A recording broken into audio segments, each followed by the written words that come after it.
Hey warrior, listen. This is not just another video gently patting you to sleep. This is your mirror at midnight.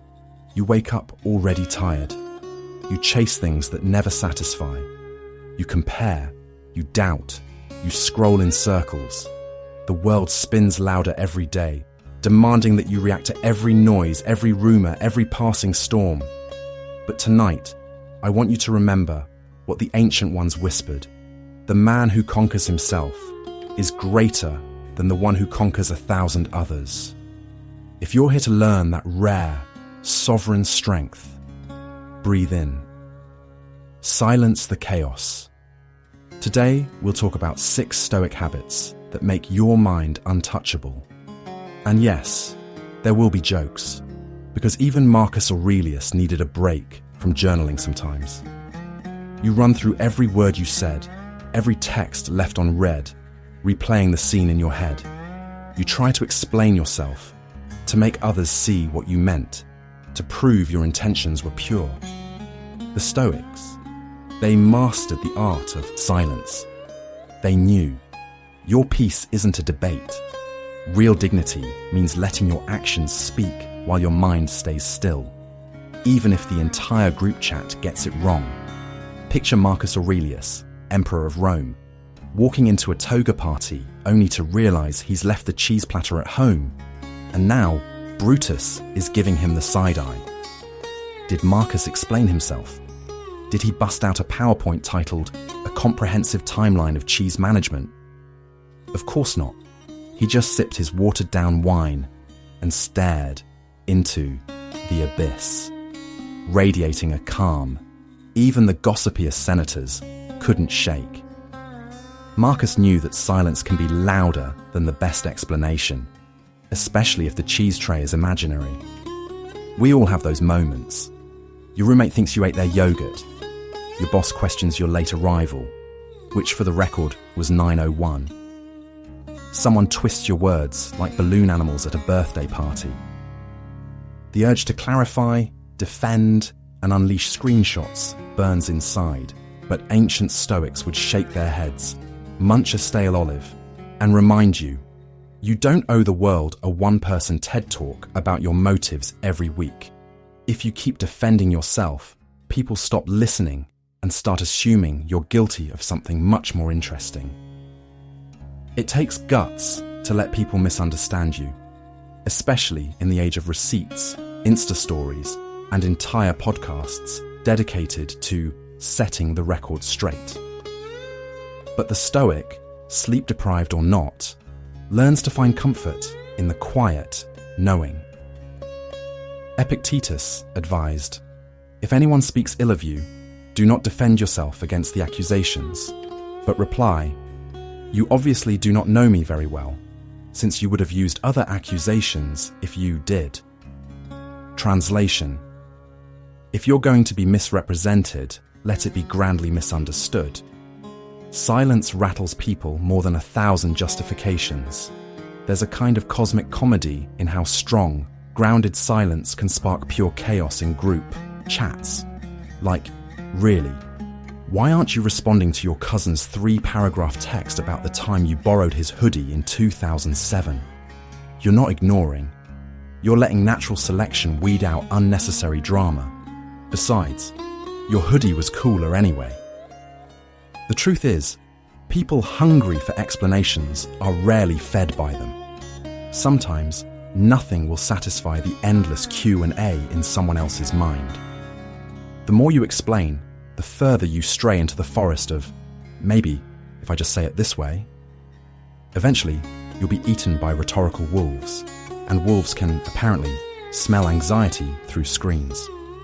Instead, follow the peculiar advice of the wise. Adopt the noble stance of the living meme. Didn't ask? Don't care.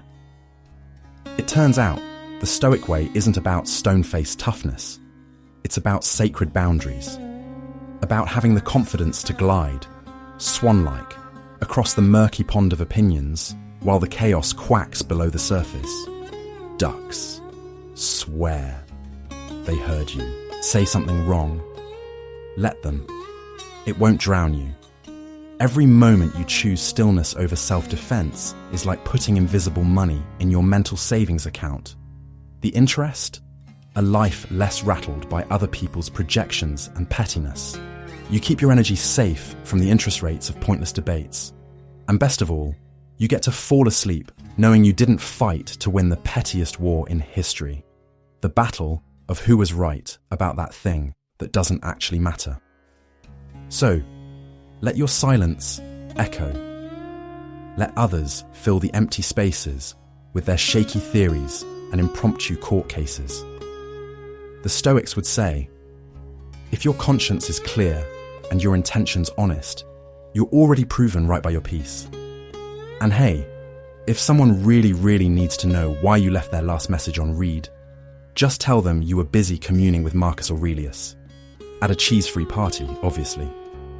Comfort is a tempting trap, a warm blanket lined with invisible chains. You chase easy, but easy never makes you unbreakable. Take Seneca's advice. Practice being uncomfortable. Cold showers, early rises, delayed gratification. Do it on purpose. It won't make you a Spartan, but it might save you from acting like a soggy croissant when real hardship hits. Picture this. It's 6 a.m. and you're standing in the bathroom, staring at the showerhead like it's planning a hostile takeover. The room is warm. Your bed still whispers sweet nothings from down the hall, and your soul is screaming, "Hot water, please." But there's that little stoic voice inside you. Cold shower, it says. Just do it. For philosophy. And you, hero of questionable judgment, turn the knob all the way to blue. Suddenly, the universe conspires against you. The icy water hits, and it's not refreshing like your weird fitness friend claims. It's trauma in liquid form. Your body flails. Your ancestors weep. You question every life choice that led to this moment. You hop from foot to foot, almost inventing a new dance, the frozen regret shuffle. But here's the secret sauce. You're not just freezing yourself for fun. Seneca practiced discomfort to strengthen the mind's grip on adversity.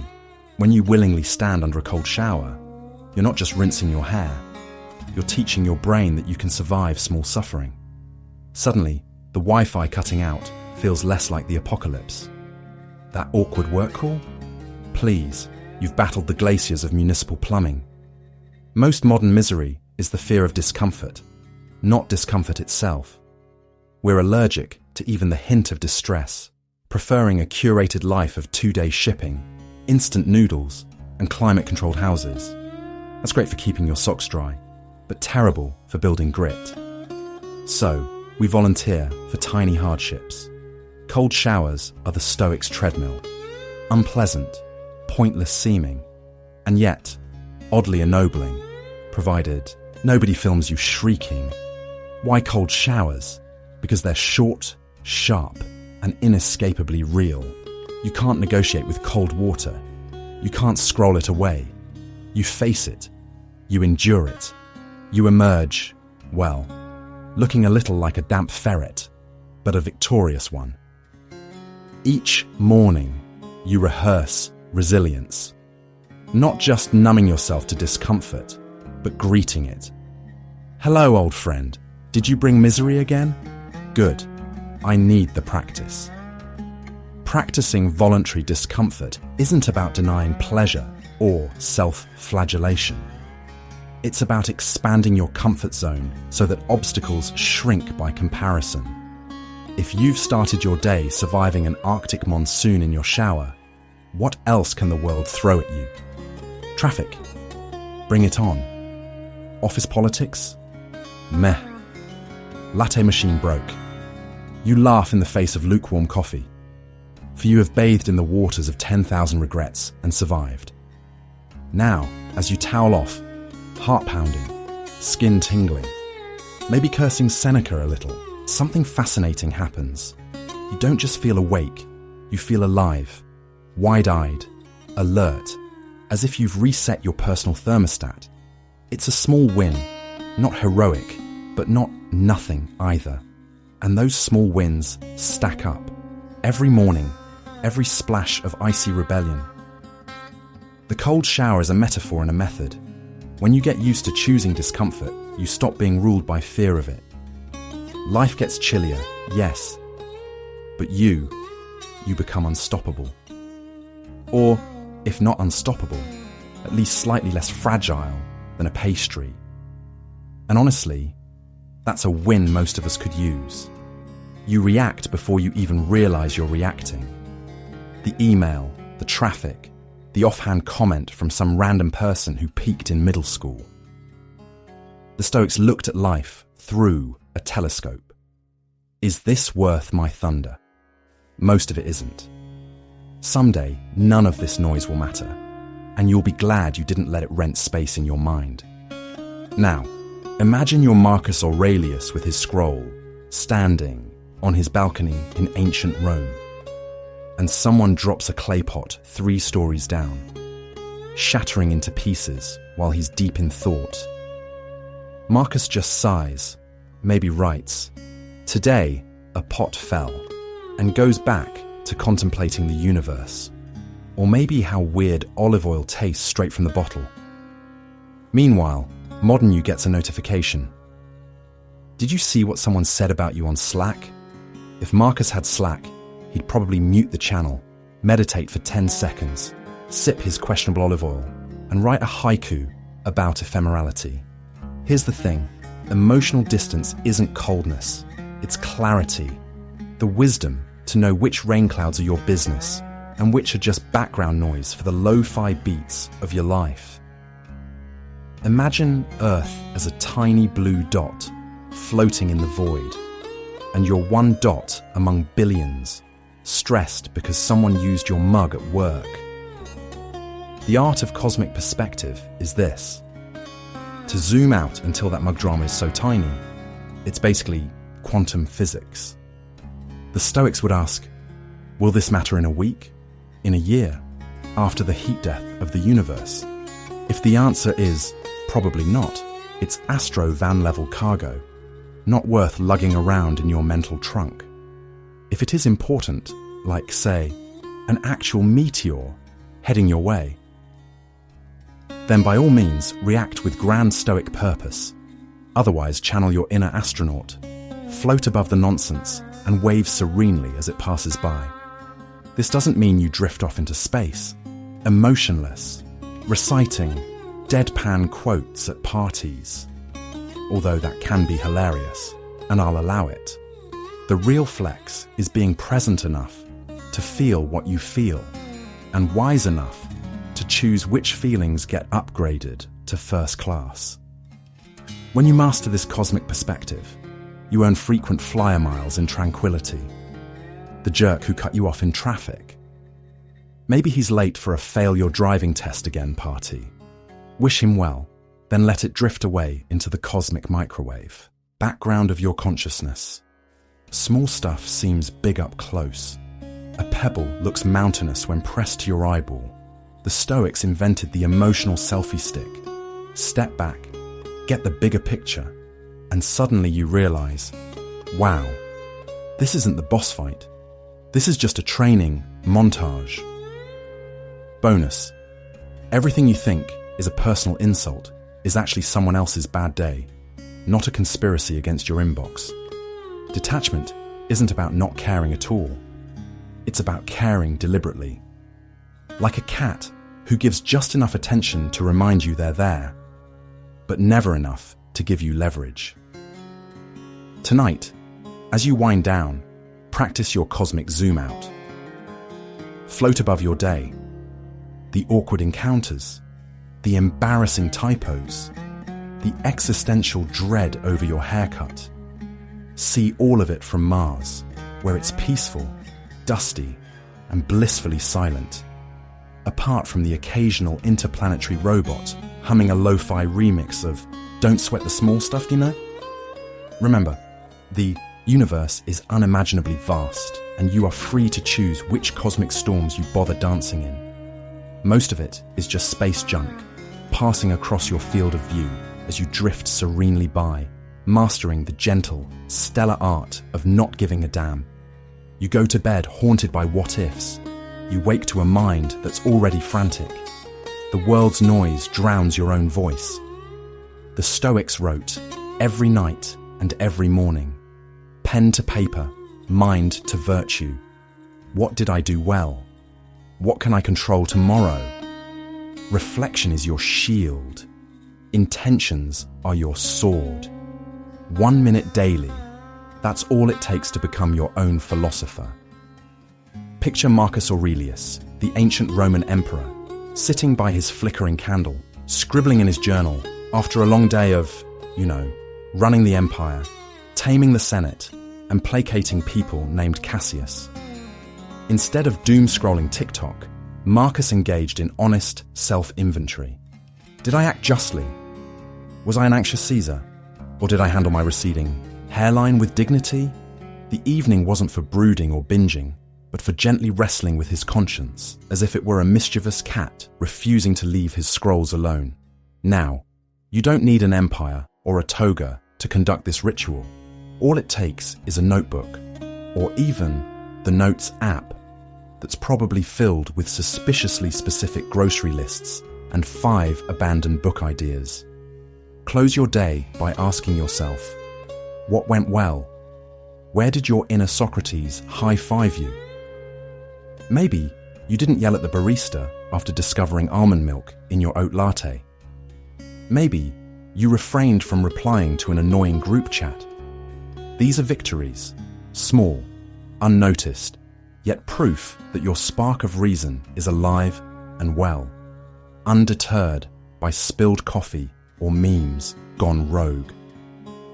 The Stoics knew the power of reviewing your day without judgment, as if you are the world's kindest referee holding up a scorecard. Yes, you did lose your keys, but you refrained from blaming the universe. That's 2 points to House Stoic. Each evening, you get the rare opportunity to press pause on your personal Netflix documentary and instead draft a director's commentary. Today featured heroic restraint in the face of gluten, or guest appearance, mild panic, resolved by deep breathing. But morning, oh the morning, that's where the magic multiplies. Picture yourself at dawn, hair doing its own interpretive dance, standing at the edge of a fresh slate. The mind is foggy, like a philosopher lost in a pillow fort. Before emails, before existential dread, take a gentle breath. Write just one intention. No need to declare you'll invent gravity or finally do your taxes. Keep it simple. Today, I'll listen before I talk. Today I'll remember that my colleague is a human and not a malfunctioning coffee machine. These aren't just aspirations. They're promises to yourself, like sticky notes posted on the fridge of your soul. Science now backs what Marcus and Seneca practiced. Evening reflection helps the brain to file away the mental sock drawer, pairing stray thoughts, untangling odd socks of anxiety, and letting you drift off with a lullaby composed by your own clarity. Setting intentions in the morning arms you against the onslaught of unpredictable plot twists, spilled cereal, autocorrect disasters, existential musings at stoplights. It grounds you, reminding you that serenity isn't found in conquering the world, but in navigating its absurdities with a little more grace and significantly less accidental email reply-alls. So, make your evening journal not just a guilt log, but a gratitude launchpad. Make your morning intention not an unrealistic to-do list, but a gentle recalibration toward virtue. You don't need incense, Gregorian chant, or a monastic retreat. Just a pen, a pillow, and patience for your own muddled thoughts. Every day, as you bookend your chaos with moments of clarity, those rituals become the lighthouse on your emotional coastline, keeping you from running aground on the jagged rocks of regret or anxiety. Remember, Stoicism isn't about suppressing emotion or becoming a monotone Zen robot. It's about cultivating presence and even laughing when life coughs up cosmic hairballs. By reflecting at night and choosing your direction in the morning, you give yourself the gift of agency. The world may roar outside, but within those ritual moments, you are emperor, poet, and very much still a work in progress. Today, everyone wants applause for wearing matching socks. You chase validation, likes, nods, claps, and wonder why it's never enough. Stoics did not live for applause. They lived for virtue. Practice the type of excellence nobody claps for. The more you slip out of the spotlight, the more you'll find a peace that doesn't fade when the crowd goes home. Imagine Marcus Aurelius scrolling through social media. Senator Cassius posted another selfie beside the Colosseum. 2,000 likes in 2 hours. But how many virtues today, Cassius? Marcus shakes his head, sips chamomile, and logs off, opting for a little meditative walk through his garden, pondering the nature of good character, while his notifications, if he had any, remain blissfully unchecked. We live in an age where invisibility is an art form nobody wants to practice. But the Stoics would recommend exactly that. Become an expert in the anti-TikTok, the ancient and noble art of minding your own moral business.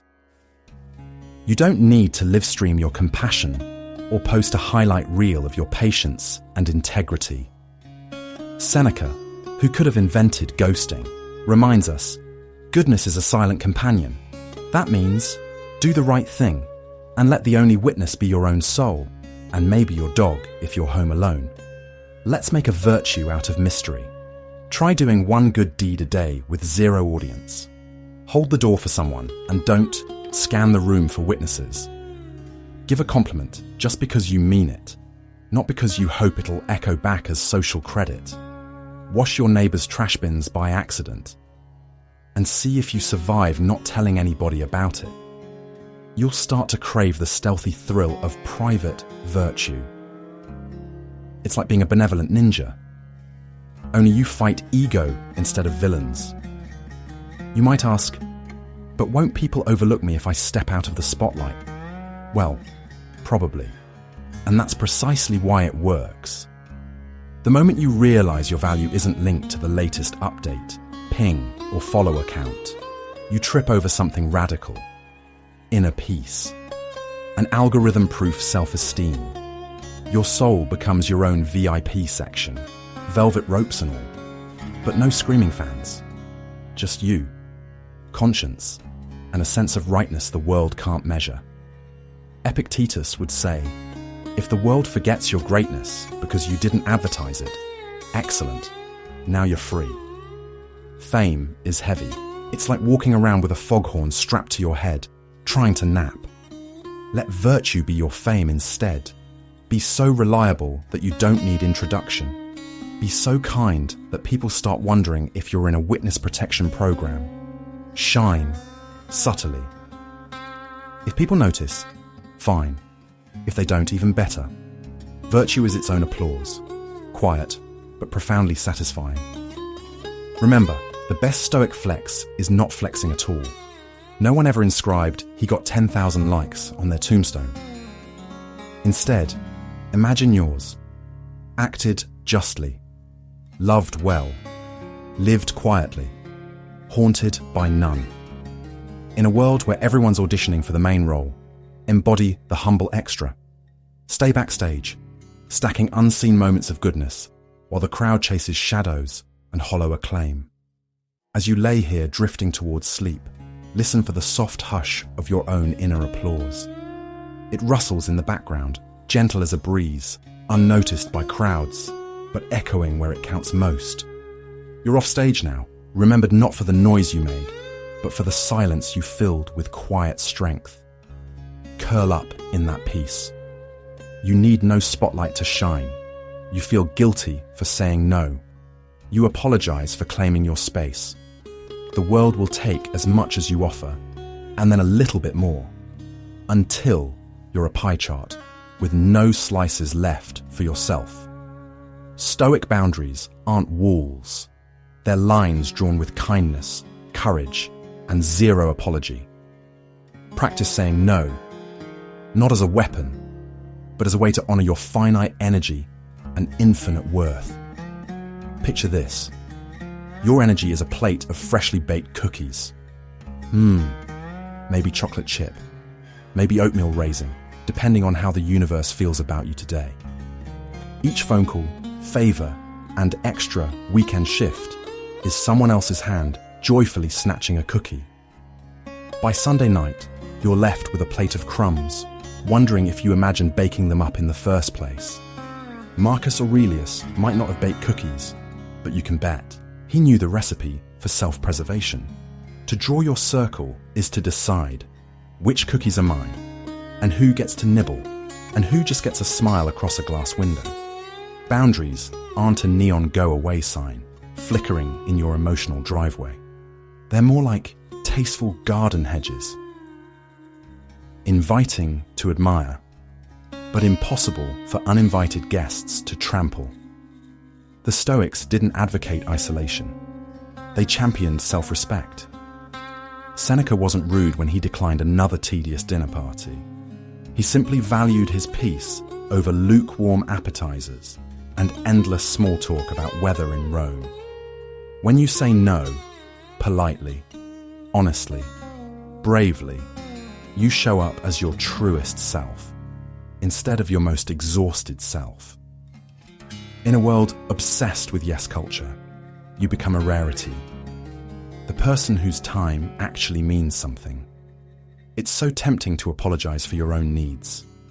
But think about it. Do you ever feel a plant apologizes for turning toward the sun just because the shade is offended? No. Nature respects boundaries, and so should we. Being a good person doesn't mean agreeing to every request. It means being good to yourself, so you have something genuine to give others. Let's be honest. People will test your boundaries the way toddlers test gravity. Early, often, and with suspicious snacks in hand. But the point isn't to repel everyone. It's to invite the right ones in. Each boundary you draw isn't a punishment for others, but an act of self-kindness.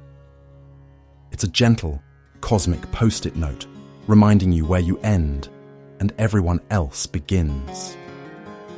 Practicing boundaries means redefining what strength looks like. It's not the loudest person in the room who wins. It's the one who knows when to step out for a deep breath, water their metaphorical cactus, and return at peace. Say no, and say it with a smile. Laugh if you must. No thank you, I'm all out of emotional pie this week. You're not less compassionate. You're just not joining the emotional Olympics every weekend. Draw your circle. Not to keep the world out, but to keep your energy in. So when you do say yes, it's a genuine gift, not an IOU. Your boundaries are a power source, not a prison. Step back, care for the garden inside the circle, and let the world spin outside, a little less cluttered, a little more respectful, and a whole lot more manageable. Stoic boundaries, where kindness and courage shake hands and watch the sunset. Together, but not entangled. You fight the weather, the traffic, the algorithm, and the fact that your coffee always tastes better when someone else buys it. Stoicism means surrendering to the tides you can't command and acting powerfully where you can. The only thing more exhausting than accepting reality is trying to change what is utterly, laughably out of your hands. Picture this. You leave the house in your freshly ironed shirt, looking like the protagonist in the movie of your own life. And then it starts to rain. Not a poetic, movie montage sort of rain. More like the universe upended a giant bucket right above your head. You look up. The clouds do not apologize. If clouds could talk, you suspect they wouldn't even say, "Oops." They'd just continue their majestic floaty procession, entirely indifferent to your outfit choices. The Stoics, sitting dry in their togas, would advise, if you can't stop the rain, find joy in the puddles. Your umbrella turns inside out. The wind is clearly in on this little joke. You might feel the first flicker of rage, that tempting illusion of control. If only I had checked the forecast. If only I had left 5 minutes earlier. But here's the punchline. You're not a god of weather. Marcus Aurelius, arguably a guy with a pretty decent CV, said, "You have power over your mind, not outside events. Realize this, and you will find strength." Notice he didn't say, "You have power over scattered showers with isolated thunderstorms." Stoicism invites us to reroute our energy from hopeless protests to creative acceptance, like seeing how many different noises your shoes can make as you squelch down the sidewalk. Of course, it's not just about actual meteorology. Life itself, as Epictetus might whisper from across the ages, is an endless parade of meteorological metaphors.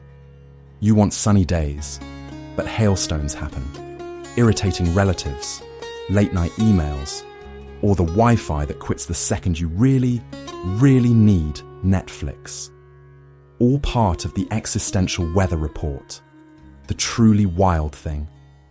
The most serene people aren't the ones who outrun every storm. They're the ones who practice inner SPF 50, who keep their sense of humour when fate opens the metaphorical floodgates, who look at the rain on the window and think, well, at least the pollen count is down. And as you trudge through your sodden commute, you notice others fighting their own losing battles with umbrellas, gravity, and hope. Someone's muttering angrily at the sky as if Zeus himself will see reason.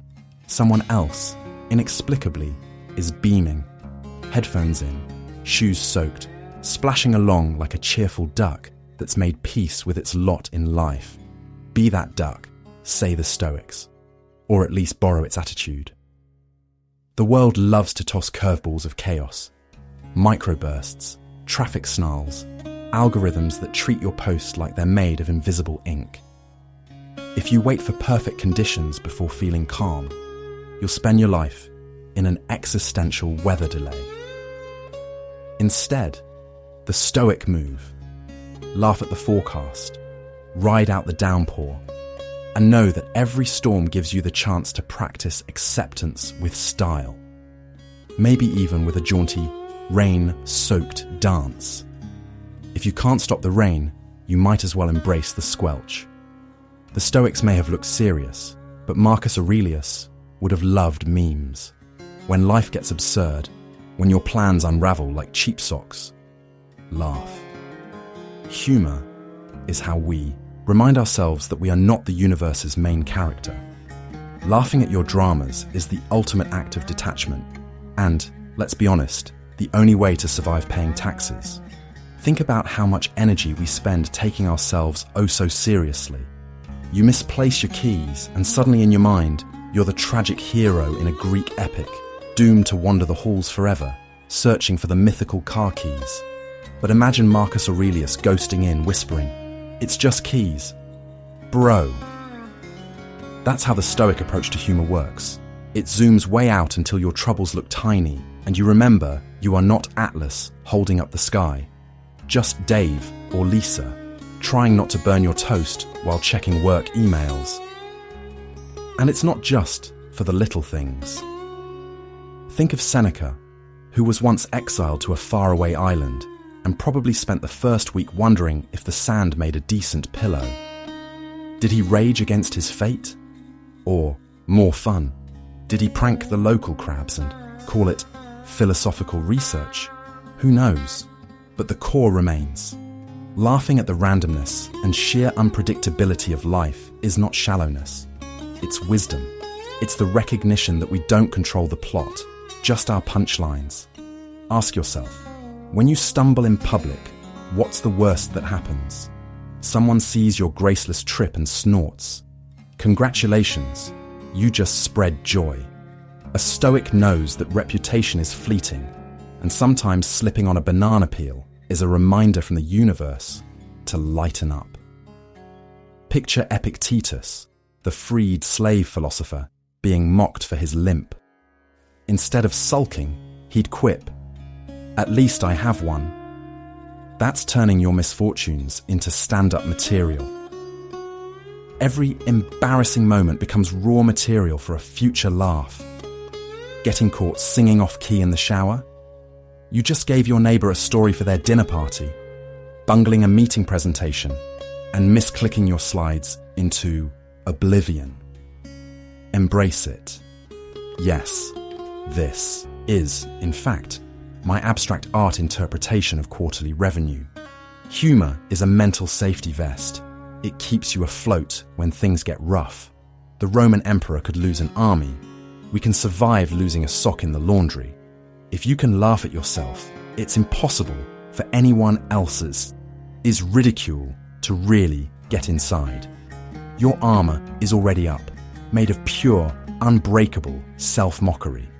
Your ego loses its idolatrous grip and melts into something a little more human, a little more flexible, which conveniently is also a great posture for all those unexpected sock emergencies.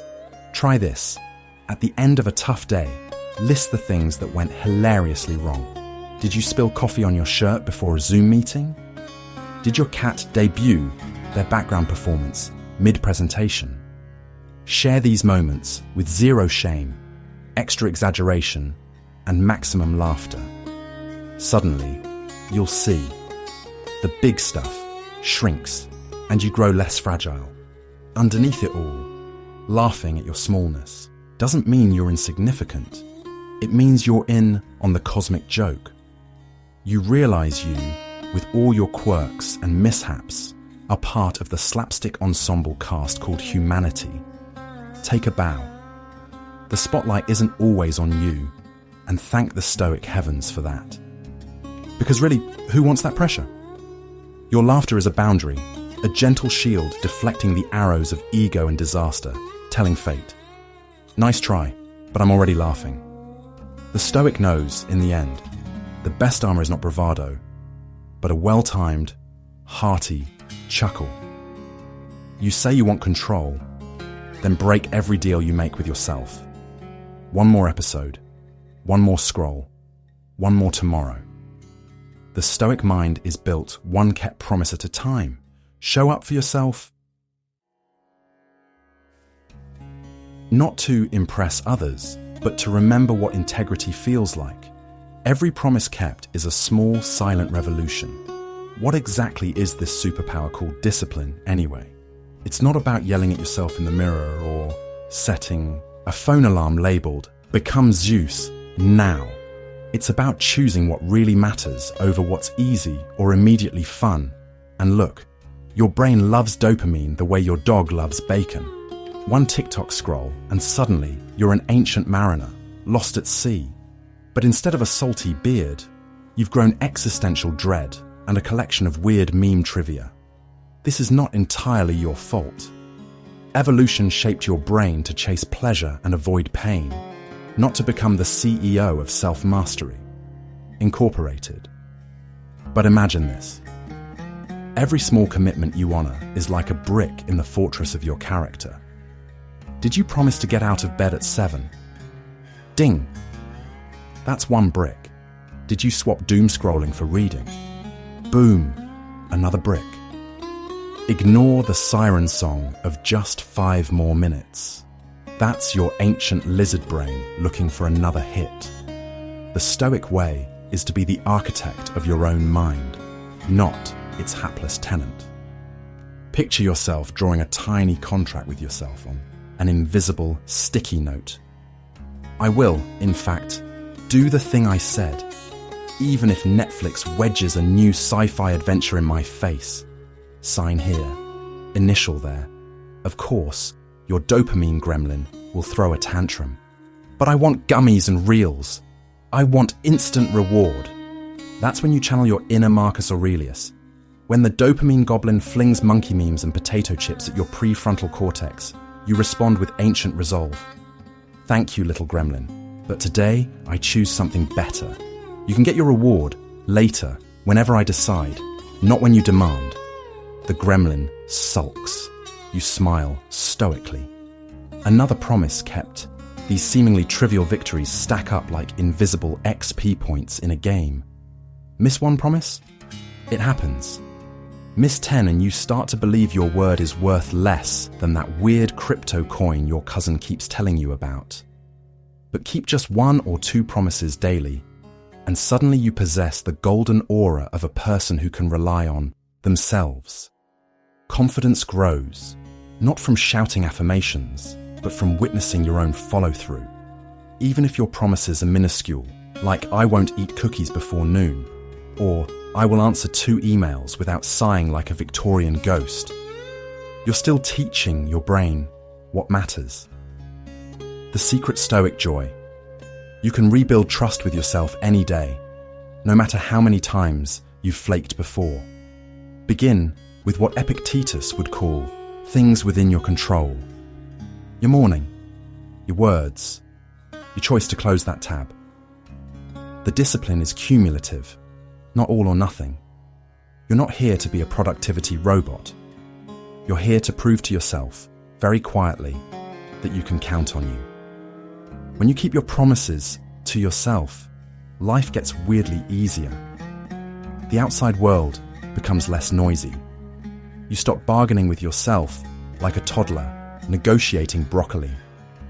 Your interior monologue grows softer. I do what I say, I'll do. And on the rare day you slip, there's no need to self-flagellate or move to a remote island of shame. Smile, adjust, and show up again. In the end, it's not the yearning for dopamine that shapes you, but the quiet discipline of a person who keeps showing up for their own life. That's stoic power. That's freedom. You were not built for noise. You forget sometimes, flung from one notification to the next. The Stoics found refuge in stillness, not because they shunned the world, but because they moved through it untouched. Practice returning, daily, to a moment of just being. Inhale, exhale. In that silent space between thoughts, you remember who you are. The world applauds noise. It rewards those who tap dance for attention, who sculpt their self-worth out of likes and comment sections, who chase validation like seagulls chasing dropped fries on the boardwalk. But here, in the temple of your own mind, nobody is handing out gold stars. Good. This is where the bravest practice the art of the mindful warrior. A warrior not adorned with armor, but with gentle awareness. A champion not of battlefields, but of boundaries. You, sipping your tea in the glow of your phone's blue light, might think meditation is for monks or Instagram influencers with suspiciously perfect plants. But ancient Stoics knew better. Stillness is not an escape. It's a training ground. Picture Marcus Aurelius, tired from empire running, closing his eyes in the middle of chaos. Did he levitate? Probably not. Did he become untouchable, even for a moment? Absolutely. Stillness isn't the absence of noise. It's the discovery of your power to step outside of it. Let the world fling arrows of urgency at you. You can watch them fly by, slow motion, Matrix style, sipping your coffee like nothing happened. This is your real superpower. When you sit quietly, the mind will jump up and perform jazz hands. Here's a worry, here's a regret. Look, a memory from 8th grade gym, class. Thank your mind for the performance, but quietly offer it a seat. Come back, gently, humorously, to the breath. Even if your calm lasts 15 seconds before you're invaded by thoughts of overdue emails and tomorrow's laundry, those 15 seconds are sacred. The Stoics believed it only takes a sliver of stillness to remember you're not the sum of your to-do lists. You may imagine a proper meditation as sitting cross-legged atop a picturesque mountain, with a wise squirrel as your spirit guide. But the real warrior returns to stillness in line at the pharmacy, on the bus, in the awkward silence after an argument, in the 5 seconds before you reply to a text with words you'll later want to unsend. The battlefield is modern, but the practice is ancient.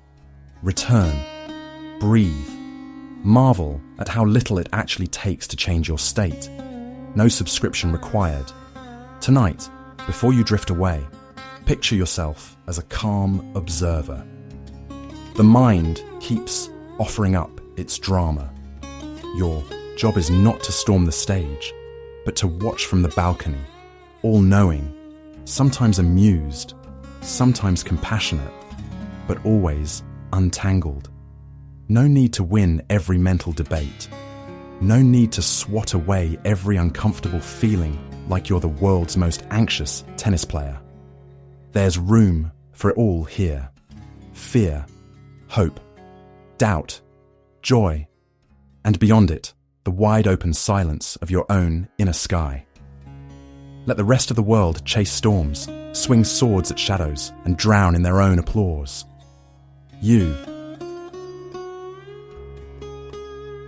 chose differently. Tonight, you remembered the habits that kings and philosophers whispered to themselves when nobody was watching.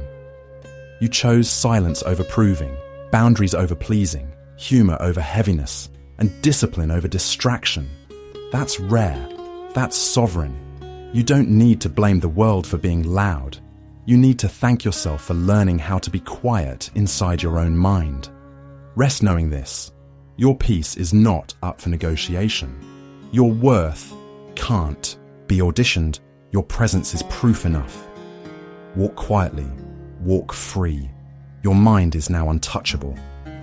Let the rest of the world chase storms, swing swords at shadows, and drown in their own applause.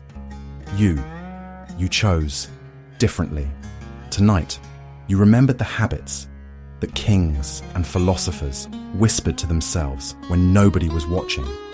You chose silence over proving, boundaries over pleasing, humor over heaviness, and discipline over distraction. That's rare. That's sovereign. You don't need to blame the world for being loud. You need to thank yourself for learning how to be quiet inside your own mind. Rest knowing this.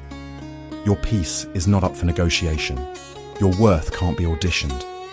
Your presence is proof enough. Walk quietly. Walk free. Your mind is now untouchable.